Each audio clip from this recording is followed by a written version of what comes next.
What's up, everybody? My name is Zach Schomler. This is Strong Opinion Sports for Wednesday, November 8th. I am so excited for today's show. I know I say that all the time. We have a huge show today. It's jam-packed. I always try to put my most interesting kind of segments and break them out, put them onto YouTube. Today, I feel like every segment could be one of those YouTube breakouts. It's so full of good content. Here's where we're going to start today with Aaron Rodgers. Then we will move into Jerry Jones trying to get Roger Goodell fired. Why is he doing that? What's his motivation? And is it going to work? Lonzo Ball's younger brother, LiAngelo Ball, was also arrested. And at the end of the second segment, or at the beginning of segment 2, I will do NFL Buy or Sell, my favorite segment of this entire show. Please subscribe to the podcast on iTunes, on SoundCloud, also on YouTube, and tell your friends about Strong Opinion Sports. I love this show. It's my passion project. It's my favorite thing I do. If you enjoy Strong Opinion Sports, tell your friends. I've been really lucky in my life. I've had a ton of support from my friends, from my family, from the people around me. I'm very lucky, and I'm well aware of it. My best friend Nathan's family, when I dropped out of college, I moved out of my parents' house, and my best friend Nathan's family took me in. They let me live in their basement. You can live rent free. They really helped me out. They took care of me. They gave me food. They gave me Christmas presents. They're awesome. You know, my parents have been really supportive. My parents moved from Portland, Oregon, into Vancouver, Washington, so I could play football. My dad drove me all over the state of Oregon, even into California, to go to football camps. The point is, I've had a ton of support in my life. And without all the support I've had in my life, I don't know where I would be. I've made it to college. I'm very happy with my place in life. I think I'm doing really cool things. And without college, or without the support I've had, I don't know where I would be. Many people smarter than me, and many people more talented than me, will not go to college, will not be as successful as I think I might be because they've had no support. You can do it without support. But the point is, with support in your life, it is much easier to be successful. It's easier to go farther with more support. That is why Aaron Rodgers needs to leave the Green Bay Packers. Aaron Rodgers needs to leave the Green Bay Packers. The roster is awful. The roster is so bad. You know, without Aaron Rodgers, I said that the roster is so bad, they will struggle to win 5 games. We saw on Monday Night Football, it's pretty clear that roster is really bad. It's not the coach's fault, and it's not just the bad quarterback, it's everything. The whole franchise needs a reboot. They need a jump start. There's not much talent in Green Bay. And I don't know how you fix that problem because, quite frankly, Green Bay, Wisconsin is not a big free agent destination. There's not a big nightlife. There's no big city. I mean, if you had the choice to live in Los Angeles or Green Bay, 95% of you guys would say you'd rather live in Los Angeles. There's more there's concerts, there's cool stuff, there's better bars, better food. And no knock on Green Bay, but I live in Pullman, Washington. There's nothing here. I like it. I'm happy. I have everything I could possibly want. But I miss having a Target, right? I miss that I'm sad that Walmart is the best place to buy shoes where I live. It's not fun. And we've talked, I've said for a long time that the Packers struggle to get free agents. And this offseason, the big free agent signing was Martellus Bennett. And everyone was so excited. Woo! We got Martellus Bennett. Well, today, the Packers just cut Martellus Bennett. Their big free agent signing in the offseason, he's gone. So what else do you have? You have not much. I'm not impressed with the Green Bay Packers' ability to attract free agents. No, Aaron Rodgers needs to leave. He needs to go somewhere with a good roster and good talent around him. Aaron Rodgers is quite possibly the best quarterback ever to play this game. I know Tom Brady's the GOAT. He's won the most Super Bowls and he's most accomplished. But I'll be quite frank, I'm a huge Tom Brady fan. I love Tom Brady. If I had one drive to win the game, and assuming I'm not in the Patriots offense with the Patriots coaches and that system, even with that system, I still might choose Aaron Rodgers. Aaron Rodgers throws the ball like no other. He's got poise. He's got confidence. He's quite frankly the most gifted quarterback ever. And he's put it all together. He's not just Cam Newton's gifted. Aaron Rodgers puts it together. He can throw the ball and do incredible things with the football. Aaron Rodgers is a Hall of Fame quarterback. And it will be a massive shame. It will be a huge shame if Aaron Rodgers never gets the support he needs. What happened the one time Aaron Rodgers had a good defense? Oh yeah, he won a Super Bowl. He won a Super Bowl. If you give Aaron Rodgers just the slightest bit of support, look what he can do. He beat the Cowboys last year by himself. Aaron Rodgers is unbelievable. Remember last year when the Packers were a joke? They were a mess. Their season was over, and they went on to win 8 games in a row and make the playoffs. And Aaron Rodgers said, It's happening. I'm going to make it happen. And he did. He put the Packers on his back and he made it happen. Just imagine for once if Aaron Rodgers had a little bit of support. If Aaron Rodgers had someone else to throw to, not Jordy Nelson who gets injured all the time. Or if he had a defense that could stop anyone. Or a decent running game. The Packers have a wide receiver at running back. At least they did last year. The Packers are atrocious. He's got an okay coach. Mike McCarthy's not a bad coach at all. So the coach is fine, but get Aaron Rodgers some support. I think Aaron Rodgers should leave. We've seen, remember when Peyton Manning went on his tour? He's like, oh, let's look at this team. And he heard the spiel from every team in the NFL and said, I'm going to pick the Broncos. I know that that's going to be difficult for Aaron Rodgers. Aaron Rodgers will have to deal with the franchise tag because I know the Packers are going to say, look, we cannot, under any circumstance, lose Aaron Rodgers. I know that. But Aaron Rodgers can speak up and say, I'm unhappy. I'm Aaron Rodgers. I have leverage. I want out of here. Because most people can't get away with that. Most people in the world cannot say, I want this and I'm going to get this or else. But you know who can? Tom Cruise. Tom Cruise can say, you want me in your movie? You got to give me what I want. Give me Tom Cruise, I think, has like 8 trailers every time he works on a movie. He has the full treatment. Because he's Tom Cruise, he gets what he wants. Why doesn't Aaron Rodgers use his leverage? He is the greatest quarterback ever to play this game as far as talent. Not accomplishments, that's Tom Brady. But sheer talent and ability, Aaron Rodgers is unbelievable. He's unmatched. He's unrivaled. Aaron Rodgers needs to use that. Say, look, I know you're going to franchise tag me, but I'm unhappy. So trade my rights. Do something. I don't know. But I want out of Green Bay because until he gets out of, he can win games in Green Bay. Aaron Rodgers is so good, he might even be able to win a Super Bowl in Green Bay, Wisconsin with no help and no talent around him. But that's a damn shame if Aaron Rodgers doesn't get help. If he doesn't get people around him and he retires without another Super Bowl because he never had good receivers to throw to or a good defense to back him up, that would be a shame.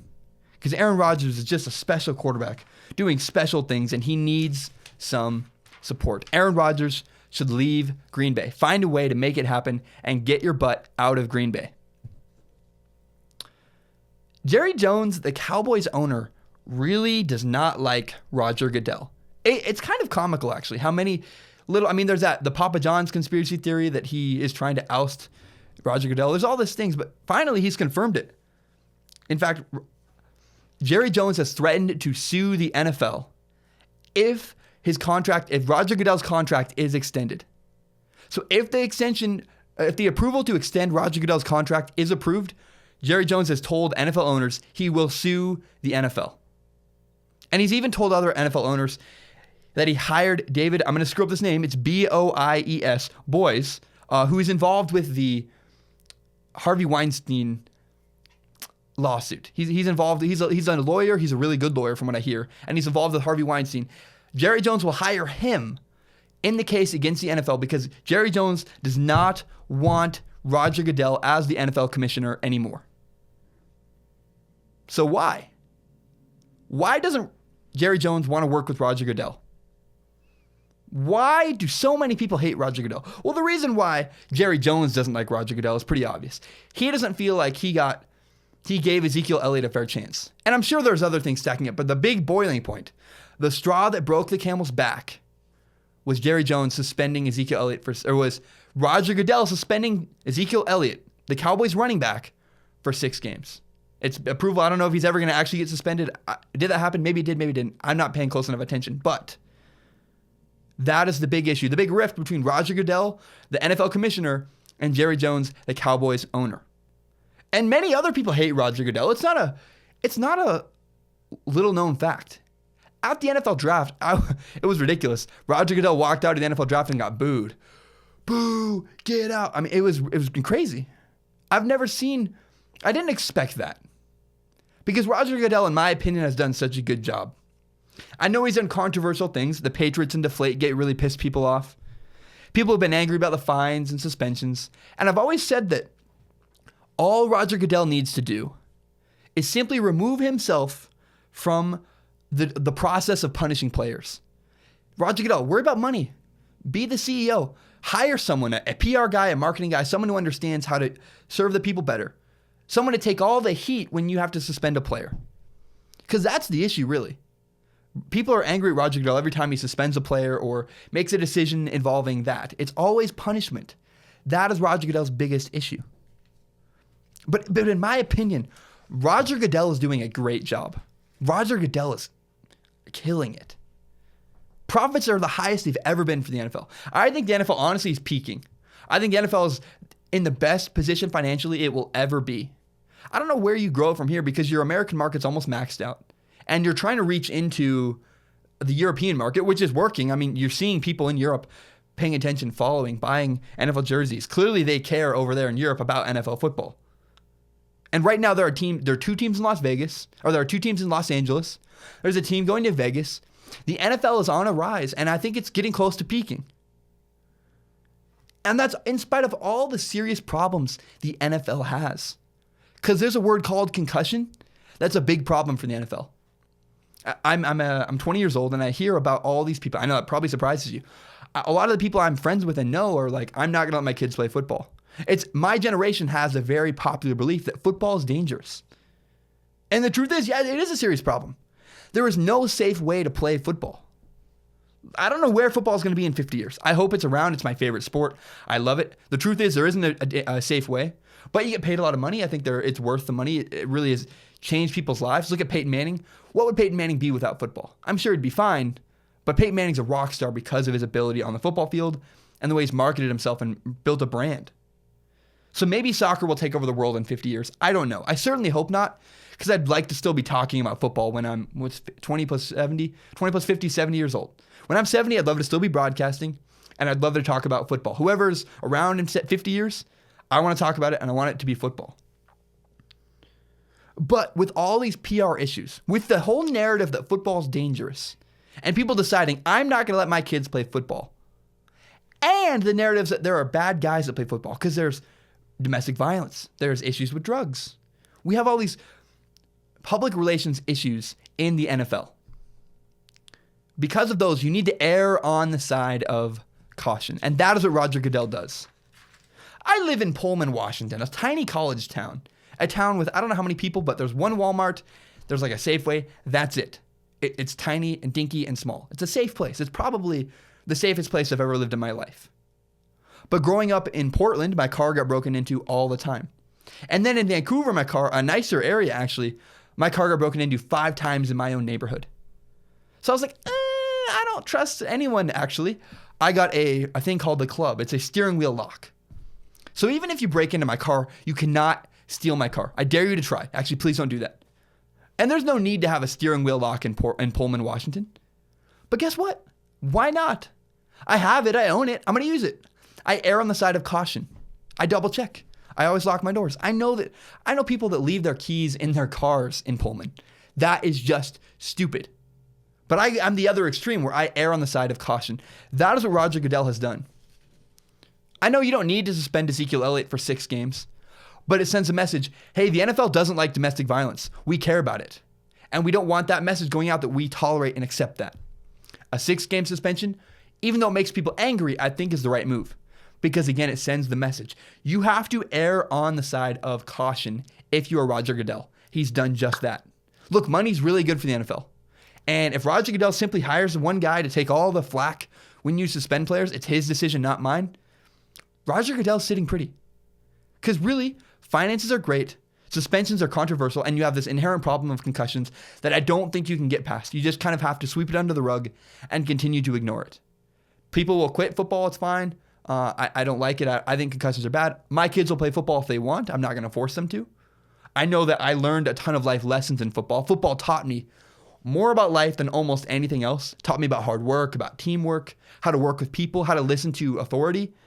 That's something I learned a lot about it, basically. And I would, if I could go back, I would do things differently, but I needed to learn those lessons now. I learned about bad bosses from coaches. Football has value. And Roger Goodell is doing a great job as the NFL commissioner. So I side with Roger Goodell. I support Roger Goodell. I think Jerry Jones is kind of out of line. I know he technically is Roger Goodell's boss, but Roger Goodell's doing a great job. And I challenge you, Jerry Jones, find someone better than Roger Goodell. Find someone who knows how to deal with the issue of concussions as well as Roger Goodell has done. and is still building the finances of the NFL's still rising. It's on an upward trend, and it's going to peak soon. I really believe it. But man, the NFL is killing it right now. So Jerry Jones, if you can find someone better than Roger Goodell, I dare you to try, because Roger Goodell is doing a great job. I'm going to take a short break. When I return, immediately next will be NFL buy or sell. Then later, I believe receivers are the least important. If you have to pick any position in football, receivers are the least important position in football. And then even farther down the road, Lonzo Ball's younger brother was arrested. What's the impact of that? Whose fault is it? Who should we blame? Is it okay? Is it even real? My name is Zach Schomler. This is Strong Opinion Sports. Subscribe to Strong Opinion Sports on iTunes, on SoundCloud, and on YouTube. Tell your friends about Strong Opinion Sports. It's my favorite thing I do.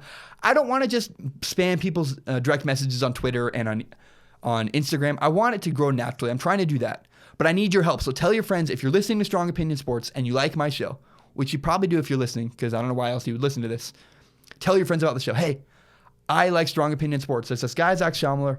He's kind of a goofball, but he's a good broadcaster. Check it out. I'll be right back.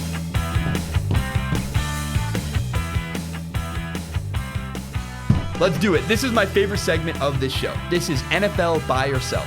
I'm a nerd about stocks. So I like to talk about NFL teams as if they were stocks. I buy an NFL team, I sell an NFL team. I'm high on teams, I'm low on teams. This is NFL buy or sell. Everyone after the Seahawks and Texans game put the Seahawks as the number one team in the NFL. They put them atop their rankings. I think everyone was crazy. The Eagles are clearly the best team in the NFL. They're the favorite to win the Super Bowl. They're balanced. They have a great quarterback. I buy the Eagles. I'm all in on the Philadelphia Eagles. I'm also buying the Dallas Cowboys. The Dallas Cowboys are going to get a wild card spot. They beat the Chiefs last week. They're legitimate up front. They have a great offensive line, a great defensive line, and they're very stable at quarterback. They have a good quarterback. Not a great quarterback, not a top-tier quarterback. But Dak Prescott can win you a Super Bowl, especially with that roster. I'm buying the Cowboys. I'm selling the Redskins. Look, it's very sad. I think the Redskins might be the best team to not ever make the playoffs. They have a great coach, a great quarterback, but the truth is the NFC is simply too good. Their division's the best division in football. They have the Eagles, the Cowboys. The Redskins are not going to make the playoffs. They're so close, but it's sad. They will be the best team in history to not make the playoffs. I'm selling the Redskins. I'm buying the Seahawks. I know the Seahawks just lost to the Redskins. I'm not worried about it in the slightest. They're making small, fixable mistakes.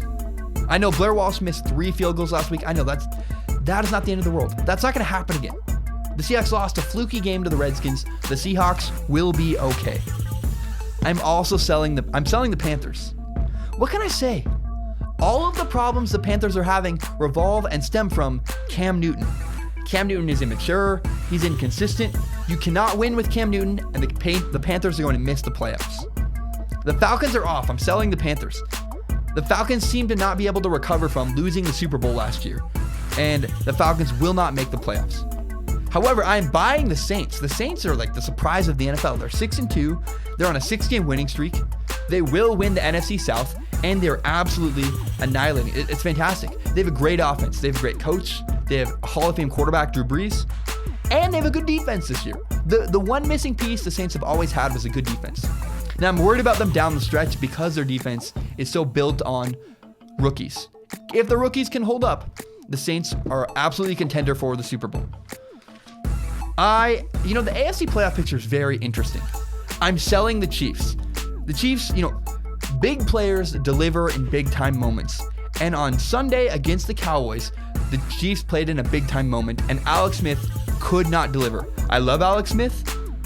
I don't trust him though. Even with the number 1 roster in the NFL, I do not buy the Chiefs. I'm selling the Chiefs. I'm buying the Patriots. The AFC is actually a really weak division. The NFC has all the good teams. AFC, not so much. It's a team where the wild card spots are awful. So the Patriots, because of how weak the AFC is, the Patriots will make the Super Bowl. I don't know if they'll win the Super Bowl, but the Patriots will represent the AFC in the Super Bowl. And I'm selling the Steelers for that same reason. The Patriots are going to make it. The Patriots have the Steelers' number. The Steelers can't make it done. The Steelers will make the playoffs, and then they will hit a wall called Tom Brady, Bill Belichick, and New England. They have all kinds of turmoil in their locker room. I don't believe in the Steelers. The Jacksonville Jaguars also will not make the playoffs. I'm selling the Jaguars. I love their owner. He's my favorite owner in the NFL. and they have a great defense, but they don't have a quarterback. And you need a quarterback to win in the NFL. It's very simple. The NFL has one rule. If you have a quarterback, you can win. If you don't, sorry, you can't. Blake Bortles is not good enough. I'm buying the Vikings. The Vikings will win the NFC North. They have a great defense, a good coach, and they're getting their old quarterback, Teddy Bridgewater, back from an injury. I'm very excited to see what the Vikings do. I'm buying the Vikings. I'm selling the Lions. The Lions have not won the NFC North since 1993, and the NFC is the most competitive division in football. The Lions will not make the playoffs. I do not trust Matt Stafford to make it happen. He hasn't done it before in his career, and I don't think he's going to do it this year. And finally, I'm selling Jameis Winston. I don't normally sell players, but I do it every once in a while. Jameis Winston needs to figure it out. He needs to mature. He stole crab legs in college, and I need to see better decision-making from Jameis Winston. He started a fight on the sidelines. You can't have it. The Buccaneers are awful. I'm selling Jameis Winston. That has been NFL buy or sell. Seriously, what's going on with Jameis Winston? Like, how long will it be until Jameis Winston figures it out? I'm so disappointed in Jameis Winston this year. I thought this was his year. I thought this was the year Jameis Winston's going to turn it around, be competitive, make the playoffs, and the Buccaneers just came out and laid an egg. The Buccaneers have been awful. I'm surprised. I expected more. I loved Hard Knocks. Jameis Winston appears like the kind of guy I'd want to work for and grow with and fight with. Because Jameis Winston's got gusto. He's got command. He's a leader, I think. But then he does really dumb things. I mean, he stole crab legs in college, and that was it seemed like a dumb mistake at the time. But on Sunday, he got in a fight he started a fight on the sidelines. Like, what? That's your quarterback? You can't be doing that. I want quarterbacks that are stable and make great decisions, and I don't see that from Jameis Winston.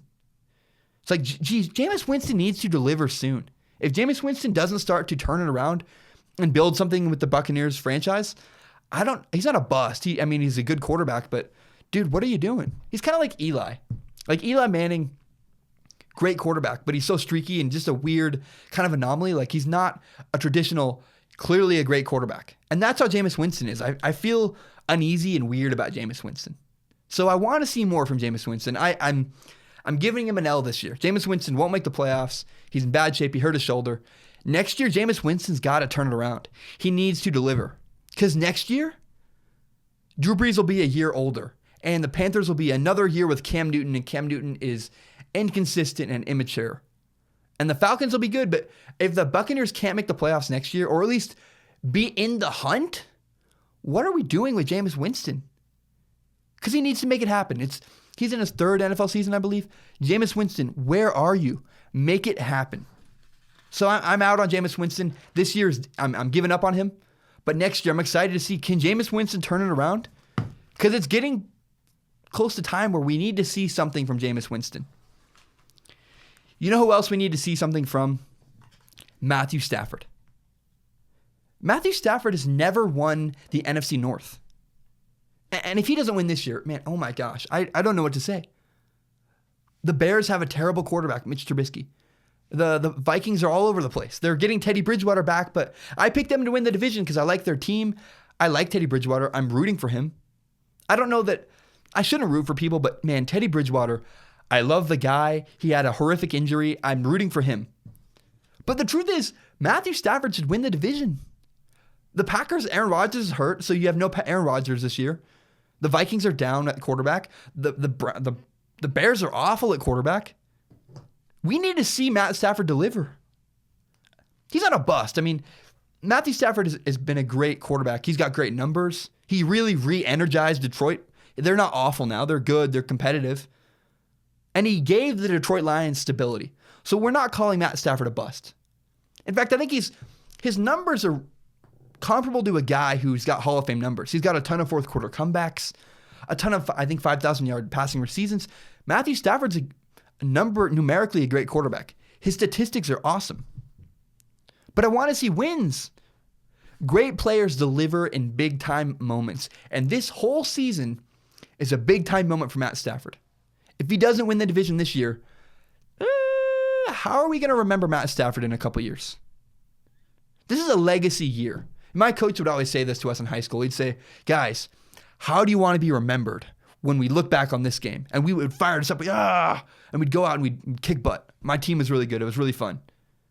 This is one of those years for Matt Stafford. Look, if you can't make it happen this year with no Aaron Rodgers, the Vikings are a mess at quarterback. I mean, Teddy Bridgewater's coming, but we'll see. I don't know he's any good. The Bears are a mess. If you can't make it happen this year, what are we doing with Matt Stafford? What's his legacy what legacy will he have after this season if he cannot win the division? I don't think it's great. I really think it's not good. So Matt Stafford, he's got to win the division this year. He's not proven it so far. This is a big moment for Matthew Stafford. I mean, Matthew Stafford had Calvin Johnson at one point, and he couldn't win games. What? What does that say about receivers, actually? Receivers, Calvin Johnson's maybe the most talented receiver ever to play this game. At least he's the most talented receiver of his generation. Calvin Johnson's fantastic. Yet Calvin Johnson never won anything. What does that say about receivers? Receivers are the least important group of players in football. If you're going to spend a lot of money, do not spend a lot of money on receivers. I promise, not a good idea. And I don't mean to, you shouldn't be the Patriots. You need quality receivers. The Patriots somehow have done miraculous things, and they're an outlier. The Patriots have won a ton with bad receivers, and they're the far extreme. You shouldn't try to copy the Patriots. But here's how the NFL works. You need a quarterback to win in the NFL. Without a quarterback, your receiver's useless. The NFL is all about the quarterback. Everything in the NFL, all the wins, everything, it all revolves around having a good quarterback. I'm going to rank the most important positions on an NFL team. Obviously, it starts at quarterback. You need a quarterback to win. That's the most important position in football, the quarterback. But since it's all about quarterbacks, how do you disrupt the other team's quarterback? Your quarterback's great. Now you got to mess with Tom Brady on the other side. So the defensive line is actually the second most important group in the NFL. Third is the offensive line. We go quarterback, defensive line, offensive line now. You got to block the defensive line somehow. Offensive line is the third most important position in football. Then we have a toss-up. 4 and 5, I don't care which order you put them in. You have linebackers and defensive backs. They're both important. You need a good defense. Look at Aaron Rodgers. The one time he had a good defense, he won a Super Bowl. If Joe Flacco can win a Super Bowl because he had a great defense, that's proof you need a good defense or a comparable competitive defense to win a Super Bowl. So don't take it lightly. Defenses are important. And last, the least most important position in football. Not excluding kickers. I don't care about kickers. I'm sorry. I forgot about you guys, but whatever. Receivers. Receivers are the sixth most important thing on a football team. Quarterbacks, defensive ends, defensive linemen, offensive linemen, defensive backs, cornerbacks. Then we have receivers. Receivers are not that important. I remember growing up, and we had a class called Fitness and Fun, where we would play all semester, we'd run once a week, and then we would play scrimmages in football, like flag football, the rest of the time. And it was a ton of fun.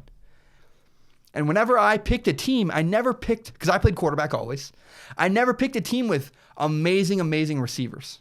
I mean, I did the best I could, but I didn't care. Could you catch the ball? I don't care about athleticism. If you caught the ball, you were good.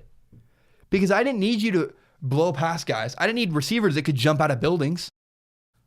Because a good quarterback can elevate average receivers. I just needed guys who could catch the ball. Because I had confidence in my arm. Look, if you're open even a little bit, I can throw it and put it in the right spot so that you can catch the ball. A good quarterback elevates average to mediocre receivers. But a good receiver rarely elevates a great quarterback. I look at Odell Beckham Jr. this year. He's a prime example of this. What did the Giants do with Odell Beckham Jr. this year? They did absolutely nothing. They didn't even win a game when they had Odell Beckham Jr. Giants couldn't win with him. Without him, at least they won a game. I'm not saying they're better on offense, clearly, but Odell Beckham wasn't a big enough difference maker to help the Giants win games. Because you need, your quarterback, you need your offensive line. Receivers are very irrelevant. I mean, how many rings does Randy Moss have? Actually, he has 0. You would think, he got one of the Patriots. No, he didn't. The one year Randy Moss made it to the Super Bowl, they actually lost to the Giants. Chad Ochocinco has no Super Bowls. Chad Johnson, nothing. Terrell Owens, no Super Bowls.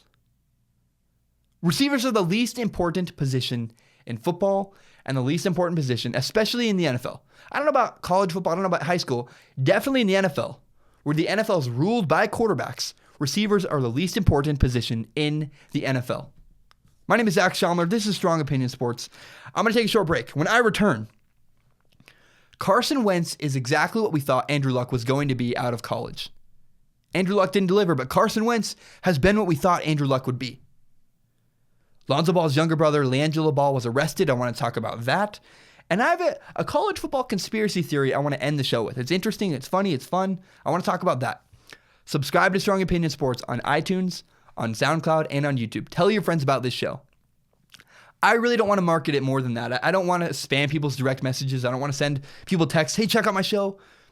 I want you to help me grow the show. Tell your friends about the show. If you like it, tell your friends. I think I make a great product. My name is Zach Schaumler. This is Strong Opinion Sports. I'll be right back. My friend Jackson Sager is an outstanding broadcaster. He's one of those special, rare talents that has everything you could possibly want in a broadcaster. He's really good. He works for the Lars Larson Show. It's a national radio show. He's fantastic. He does politics, not sports, sadly. I'd love if he did. But he's just a rare talent. He's got one of those golden voices. He does voiceovers. And oh my goodness, Jackson Sager sounds amazing. He's got interesting things to say. He's got that parted hair. He just looks like I wish I did, but I try to make it look like I do. Jackson Sager actually has the beautiful parted hair. He's good looking. In fact, I interviewed Jackson once. You can look it up. Look up Zach Schaumler, Jackson Sager interview. You can hear me, stumble all over myself as I try to start the interview, and Jackson Sager just smoothly sits there and he tells his whole story. But Jackson has special abilities. He has natural gifts that make him even better at broadcasting. But not just the natural gifts. Jackson works hard. He also has interesting things to say. I have to be clever. I have an average voice. I have average looks. I'm just barely good enough looking to be on camera. Jackson is special. Jackson is like Carson Wentz. I aspire to be like Russell Wilson. I'm probably more Kirk Cousins. But I don't have the natural gifts that they have. Russell Wilson's a short quarterback. Kirk Cousins has a weak arm. Carson Wentz has everything. Carson Wentz has the arm. He's tall. He's got gusto. He's a good leader. He's good at the end of games. Cam Newton has natural gifts. Cam Newton is tall. He's fast. A strong arm. But Cam Newton's emotionally unstable. Cam Newton cannot figure it out. Carson Wentz has figured it out. Cam Newton cannot. Joe Flacco looks like Carson Wentz. He looks the part. He's big. He's tall. He's got a big arm. But for whatever reason, Joe Flacco cannot seem to get it together. Now, Carson Wentz has everything. Carson Wentz is what we thought Andrew Luck was coming out of college. We thought Andrew Luck was a special, once-in-a-generation talent. Maybe he still is. I don't know. But what I know is what we thought, the rhetoric around Andrew Luck is what Carson Wentz is quickly becoming. In fact, Carson Wentz already is. Carson Wentz is the best young quarterback in the NFL. I'd take him over Andrew Luck at this point. Again, he's tall. He has presence. He's one of those guys that walks in the room and you focus on him. He draws everyone in the room around you. If you listen to my podcast on Monday, you heard the armrest conversation. Carson Wentz gets the armrest. He's poised. He's good at the end of games. He elevates the people around him. Carson Wentz is a rare, special, incredible talent who's a great leader and just one of those once-in-a-generation guy. Every once in a while, everything lines up. Every once in a while, you have a guy like Jackson. Because a lot of guys have good voices. A lot of guys are good looking. But not everybody has not only the good looks, not only the good voice, but also has amazing work ethic and interesting things to say. Jackson Sager has everything you could possibly ask for a broadcaster. He's going to do great, great special things in his career. And that is Carson Wentz. Carson Wentz is one of those rare, incredible talents you see once in a generation. The most common kind of person is they're really tall, they're athletic, but they can't put it all together. We see a lot of guys like this, a lot of Cam Newtons, a lot of Joe Flaccos. But it's rare that the stars align and we get a person like Carson Wentz who has everything you could possibly ask for in a quarterback and more. He has the intangibles and the things you can see. He's tall, he's fast, he's got a great arm, but he's also got those leadership qualities and those rare things where, kind of like Sam Darnold or Tom Brady, they get better when the pressure turns on. That is Carson Wentz. Carson Wentz is a special NFL quarterback. Okay. You've been waiting for this all day. I know if you're listening to the show, you've wanted me to talk about this topic the entire time. I'm going to finally do it. Lonzo Ball's younger brother, LiAngelo Ball, a freshman at UCLA, has been arrested in China and is being held on suspicion of shoplifting from a Louis Vuitton. I think I'm saying that right. I'm not a big high society guy. Normally, I don't care what a UCLA freshman does. Normally, I don't care about a UCLA freshman basketball player even. But because his name is Ball, we care. Being in Lonzo Ball's family has a certain type of responsibility that comes with being a member of the Ball family. If you're part of Big Baller Brand, you will have eyes on you at all times, I promise. And first, before we talk about the family and all this stuff, let's assume, for the sake of that, for the sake of this argument right now, let's assume that it's true. Let's assume that LiAngelo Ball, we'll call him Gelo Ball, let's assume Gelo Ball did steal from a Louis Vuitton in China. If that's true, that's incredibly stupid. That is so dumb. Not only are you Lonzo Ball's younger brother, not only are you the brother and the son of the most polarizing people in the NBA, besides LeBron James and Steph Curry, but the average height in China is 5'5", and the average height of a UCLA basketball player is just over 6'6". So if you walk around China, LiAngelo Ball, you stand out like a sore thumb. You're over a foot taller than everybody else, and you are shocking people. You stand out like a sore thumb. It's so stupid. If this is true, you're an idiot because everyone's watching you at all times. You're not only Lonzo Ball's younger brother, not only LeVar Ball's son, you're also a foot taller than everybody else around you. You stand out like a sore thumb. Now, if this is true, I do not think this is a reflection of the dad. This is not a reflection of LeVar Ball's parenting. This is a stupid thing kids do. I don't listen to my dad all the time. In fact, my dad tells me, I talk about Washington State football often. I talk about the Cougars. I say Luke Falk isn't going to be a good NFL quarterback.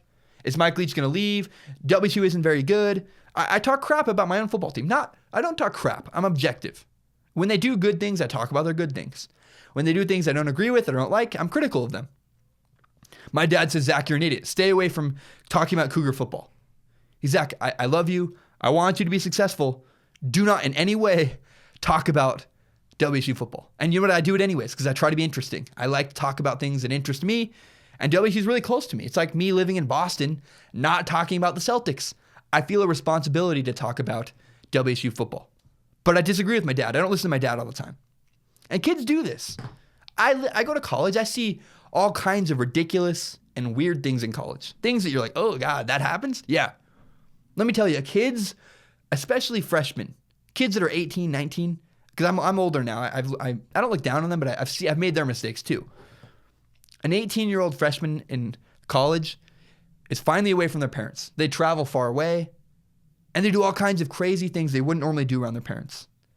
Traveling, especially far away from your parents, makes you do things you wouldn't normally do. And Gelo Ball was with his friends in China where his dad's not around, with his buddies. So if we're assuming it's true, it's really stupid, but it's not the worst thing ever. You know, we do dumb things with our friends.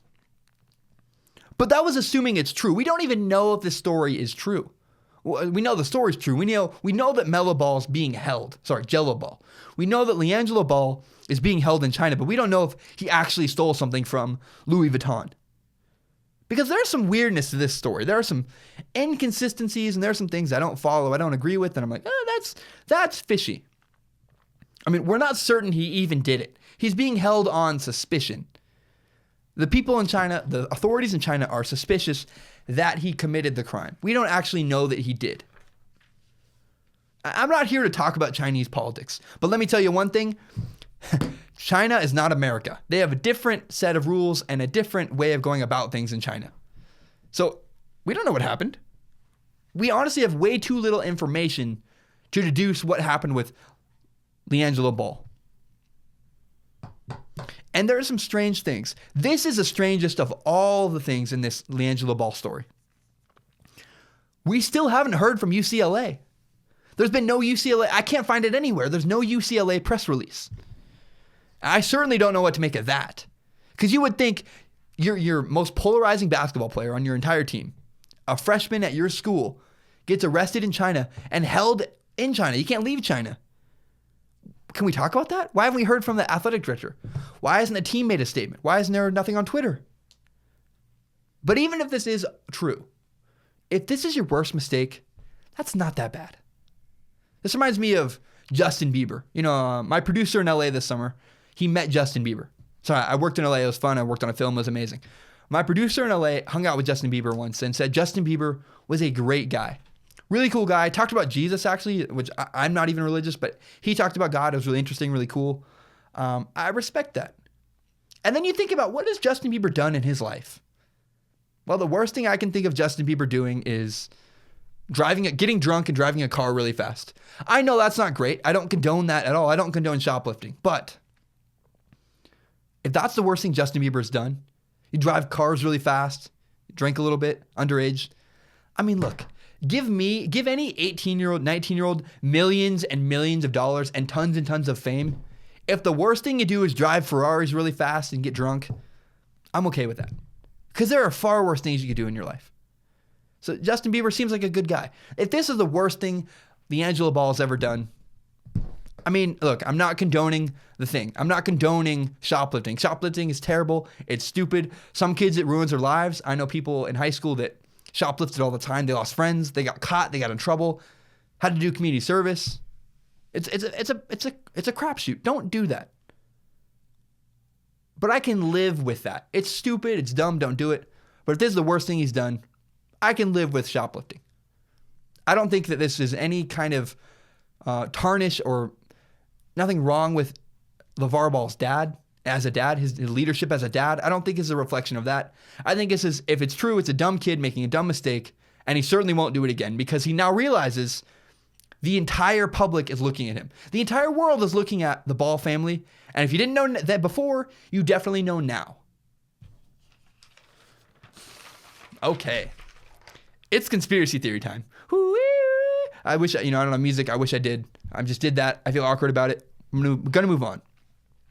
Here's my conspiracy theory involving college football. Georgia is ranked number 1 in the nation so that the Alabama-Georgia game gets bigger rankings. Because let's be honest, does anyone actually believe Georgia's a better football team than Alabama? No. Nobody in their right mind actually believes that. No, but what it does, if you put Alabama number 2 and Georgia number 1, that's more interesting. Because now, will Alabama be able to take their spot? Georgia, it just there's a better narrative there. If Alabama's number 1 and Georgia's number 2, we expect that. We've seen that all the time. People get bored with success. That's why we forget about Drew Brees down in New Orleans. We forget how great Drew Brees is because he just does it every year. We get bored with Alabama because they do it every single year. How many years in a row have they been in the national championship? I don't actually know the answer. I think it's 2 or 3. Regardless, but it seems like every year they're either in the playoff or in the national championship. We get tired of Alabama. This is different. This is interesting. Ooh, Georgia's number 1. Georgia, are they better than Alabama? No, they're not better than Alabama. But I think it's possible that the numbers are being manipulated to make this game more interesting. Because I don't think there's a way that Georgia and Alabama both make it into the college football playoff. Because why would you have them play, in 3 weeks in the SEC championship game, and then in another 3 weeks have them play again in the college football playoff? That makes no sense. That's a stupid decision. So to drum up hype and make the SEC championship even more interesting, let's put Georgia number 1, Alabama number 2. Bam, that is even more interesting. There's better narratives, and I appreciate this. If this is true, I don't normally mess with conspiracy theories. I think they're dumb, and I feel even kind of bad stooping to this level, but I was like, it's kind of fun and interesting. I respect this. If this is true, it's great storytelling. It makes me more interested in Alabama, Georgia. A lot of fun. I like that. So I think it's very possible that Georgia is number one in the nation to drum up interest and make us more curious when Georgia and Alabama play in the SEC championship game. Thursday Night Football's tomorrow. The Seahawks play the Cardinals. I'm picking the Seahawks to win. I think the Seahawks they're not a Super Bowl favorite, but they're definitely a team that could win the Super Bowl. I think Seahawks will win their division. I think Russell Wilson and that defense will ultimately take it to Jared Goff and the Rams. But it's a divisional game. Based on history, on paper, it's not a good game. On paper, you'd say, oh, of course the Seahawks will beat the Cardinals. But it's a rivalry game. And historically, the Cardinals often play the Seahawks really well. So it's not a chalk it up as an easy win for the Seahawks because it's always competitive with Bruce Arians and the Cardinals. Here's what you should look for if you want to watch Thursday Night Football tomorrow night, which I will because it's the Seahawks. It's my local team. Watch for the Seahawks to show that they belong in the Super Bowl conversation. Watch for the Seahawks to go out and dominate on defense, hit people really hard, play good on offense, and show, look, we stomped the Cardinals, and we are here, and we belong here. I do not expect the Seahawks to come out and lay an egg, and I definitely don't expect the Seahawks to come out and be passive-aggressive. They're going to come out and hit people in the mouth and say, look, we deserve to be here. Thursday Night Football could be interesting. I don't know. I'm not normally into Thursday night games. I don't think they've been very good this year, but I'm going to watch it because of the Seahawks. Can the Seahawks come out tomorrow and make a statement against the Arizona Cardinals? My name is Zach Schaumler. This has been Strong Opinion Sports. Subscribe to Strong Opinion Sports on iTunes, on SoundCloud, and on YouTube. Again, I don't like to market the show. The only way I market the show is I share it on Facebook and Twitter with the people that follow me. I don't try to reach outward. I would like your help with that. Tell your friends about Strong Opinion Sports. If you're listening to the show, and if you enjoy the show, if you like what I have to say, even if you don't, honestly, please help me. I really want to grow. I'm building an audience. We're building slower than I'd like, but we are building. It's really fun. We kind of plateaued a little bit. We're solidly around, I'm not going to tell you the number, but I'm excited. And I want to keep growing. I want to grow even more. Tell your friends about Strong Opinion Sports. My name is Zach Schaumler. Thank you so much for listening. If you're here still, I really, really appreciate you listening. It means the world to me. I like it even more when people comment. My friend Jordan always sends me what he feels about the show. He's not just a fan of mine. He's really, truly a friend. And I really appreciate when people engage with me and talk about sports with me because it makes me feel excited and I love having conversations. So Jordan, you're the best. If my TA Colin is listening, you're the best too. I really appreciate you guys. Thank you so much for everything and have a great day, everybody.